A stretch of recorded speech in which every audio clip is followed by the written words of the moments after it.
I think a 200 to 300% increase on my energy bill is terribly frightening. On all of our properties, we've noticed a dramatic increase in our electric bill. It's been just enough to be able to deal with it as it's went up, let alone another 100 to 200% increase.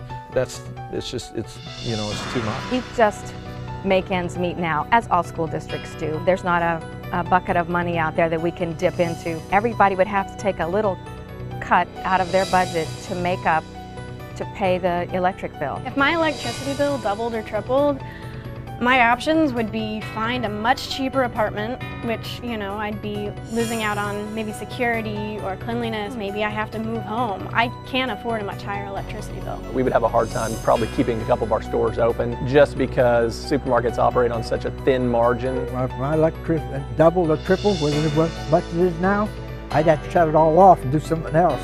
If you had a job that might not affect you so much, when you're on Social Security, you're limited.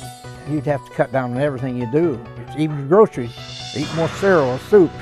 I promise you we will have to increase our ticket prices just to offset that increase. Our family probably couldn't go like mini golfing or anything, or you would have to pay, or we couldn't go out to eat. Energy is such a big part of the cost of doing business for us on an everyday kind of basis.